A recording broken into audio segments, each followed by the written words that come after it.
The media is after gamers again. How many times have we heard that gamers are going to be violent? Gaming makes people violent. Now, they're basically saying gamers are bigots. They're after us one way or another. Let's just go ahead and dive into this video because there's a lot to cover here. So I saw this on my timeline on Twitter. New York Post, people who identify as gamers are more than likely to be racist and sexist, according to a study. Okay, first, apparently this is the lead person on the study, lead researcher. I really have no comment there. I just wanted to share who the lead researcher was. Take of that what you will. Now let's go ahead and dive in to the article here and see what kind of stuff they've come up with this time to demonize gamers once again.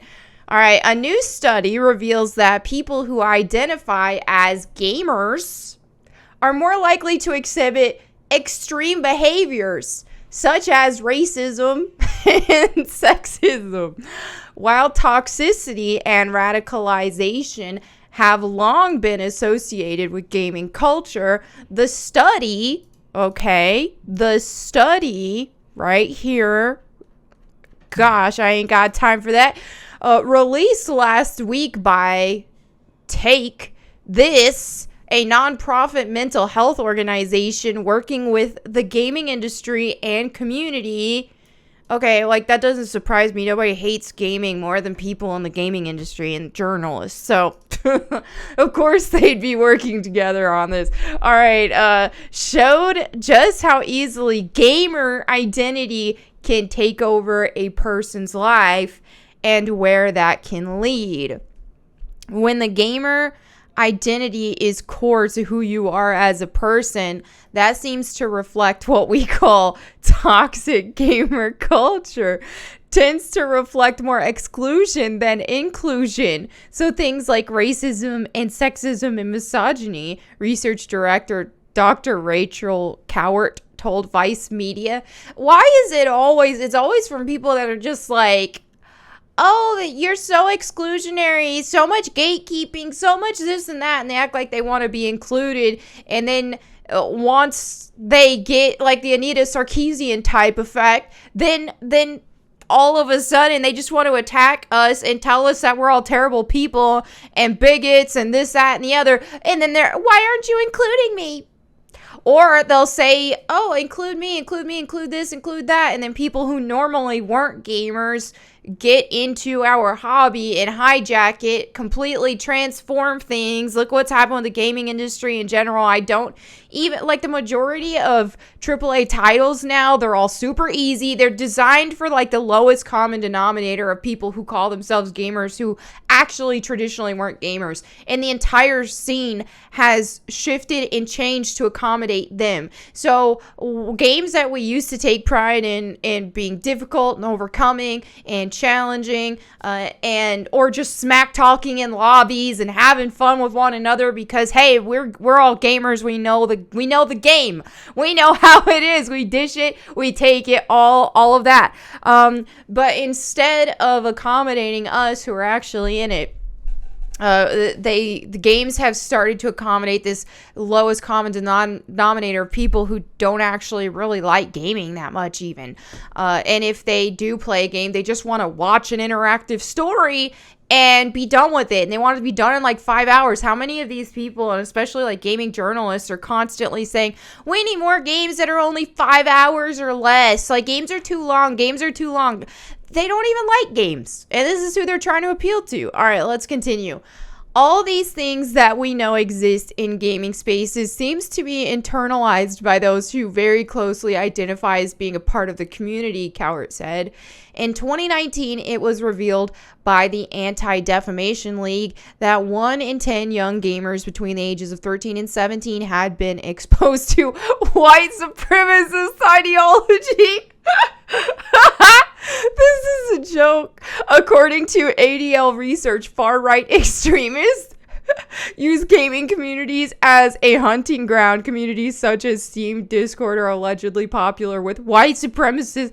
Dude, those of us who actually have been gamers for a while know, we've been gamers long enough to know that it was like the far right extremists who said that games would make us violent and stuff. Now it's the far left extremists who call every person who's not extreme left far right extremists. Now they're the ones that are coming after our games because we're not inclusive enough, because we're toxic. Okay, all right, let's go. The Take This study, which examined the attitudes of more than 300 American video gamers. 300, that's a whole lot. Look at that sample size. That definitely reflects all of us. Looked closely at the pros and cons of life inside these communities. Gamer communities represent a double-edged sword, the study noted.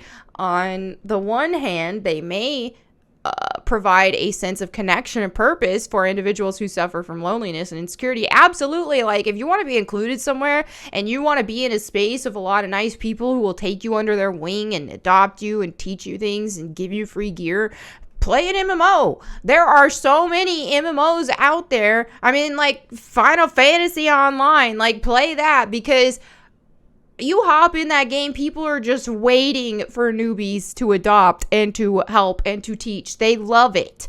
But let's continue. On the other hand, they may expose gamers to hateful speech and social toxicity that can increase their susceptibility to extremist propaganda.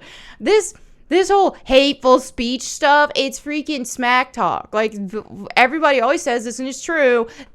These gamers now, or these people hating on gamers now, they wouldn't survive 2 seconds in a COD lobby back in the day, like Modern Warfare 2 days. No way. And the thing is it's not just gaming, it's any sort of competitive type thing where people are smack talk. That's part of it. It's a competitive space. It's a competitive environment. And smack talk isn't really effective unless you're able to get under the person's skin. Well, how do you get under the person's skin? You look for those personal type attacks. And so if I'm hopping on a game, playing online against some peeps, the only thing that they can really know about me is my voice. And so they know through my voice that I'm a woman. So they're going to go for the low-hanging fruit insults, like get back in the kitchen, make me a sandwich. And there's nothing that's sexist about smack talking like that. That is just, hey, you're picking up on the one thing. This person can't see their opponent. They can't make fun of them being bald maybe, or this, that, or the other. But it's always, you're going to find something personal to try to joke around about. And that's how it is. That's part of the fun, is the smack talk. So to be offended by everything and to call everybody an ist or a phobe or this, that, or the other just because of some lighthearted smack talk, like, get over it. Then don't play competitive games. There's plenty of other games you can play that don't involve a highly competitive environment. If you can't take the heat, get out of the kitchen. Because that's just, any highly competitive environment is high pressure. That's how it is. In the worst case scenario, gamers may be lured into embracing extremist beliefs that lead them down the path to radicalization. Okay. The definition of a gamer has been the subject of a heated and sometimes toxic debate. For some, the term applies to those who play video games on PCs, while for others, it means people who play competitive multiplayer games. Cowart says that issues begin to rise when the gamer starts to merge their normal identity and their gamer one, a process called identity fusion. Okay, we have individual identities and social identities. So I am Rachel, I am female, and I am a gamer. I love The Witcher. These are my social identities and are separate, says Cowart. Identity fusion is when the social identity, the individual identity fuse together and you can't tear them apart. The way in which fusion is shown to develop makes them more susceptible to more extreme behavior, she said. Okay, so I guess, like, wearing gamer t-shirts and just being embraced in the culture, being involved in the gamer culture, because it is a culture. I guess that's a problem. Like, that's the thing, is those who are really passionate about gaming, we do kind of, I think with any type of hobby, if you're super passionate about it, you make it part of your personality. I mean, it's just how it is.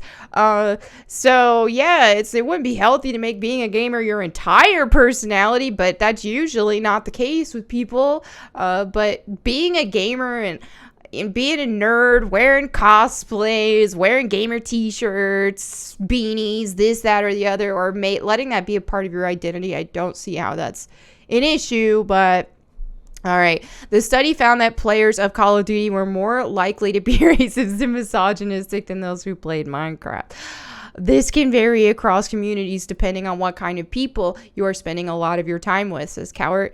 I don't think it's necessarily about content, but about the community in which you're being immersed.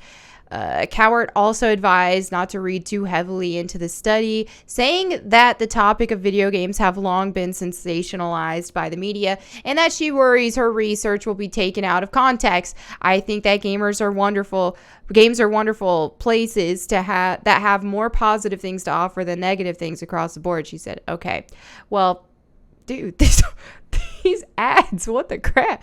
I ain't trying to get demonetized here. Anyway, yeah, well, this just reads like someone who's bitter that they couldn't really get that ingrained in the community. I don't know what the crap else, but I think that what has happened is that gamers, we've constantly been pushed to like be more inclusive, let more people in on the hobby, and that has been like thrown at us for years, and we start being more open and allowing more people in, and look what happened. The entire community has been hijacked, and now us who grew up gaming from back in the day, and those who grew up with the whether it be like the super competitive stuff or even just those who like the RPG type games or difficult games in that area, we've had our hobby change so much to where now everything is focusing more on the cinematic side of things. Gameplay takes a backseat to whatever the cinematic story is. We're not seeing the same substance in games that we used to. Not only that, but we're seeing a lot of our favorite properties completely transformed, like Tomb Raider, for example, which I go on so many rants about. You guys know that. And I've made other videos. So many things being changed because people will walk in and hijack it and say, you don't like it, then don't play it, whenever they didn't like the original stuff and we welcomed them anyway. So yeah, that's exactly what it is. They don't like it because it's a club, and they don't like our club, but they don't like that we like our club. They don't want no one to have fun in this. And I think too, because we've seen so much of this hijacking going on, that a lot of gamers have taken the idea of like, hey, let's gatekeep more, because I'm sick of this. I don't want this to happen more. So let's gatekeep more. Let's buckle down more on this. And they have done that. And so to the outsiders, it does seem more toxic and all that. But we're just really passionate about our community. We're passionate about our games and the culture of gaming. And part of gaming culture is smack talk. And not for a lot of people, it's an endearing thing too. It's not, people just read into everything too much. They're offended by too much. And when people find out that something's going to get under your skin and offend you, they're going to keep doing it. So get over it, dude. It ain't that deep. Come on. Someone tells you to get in the kitchen, make a sandwich, stop making a big deal out of it. It's a freaking joke. I swear, we need to get back to letting people joke. But yeah, anyway, there you have it for today's video. Keep being toxic, gamers. Keep it up.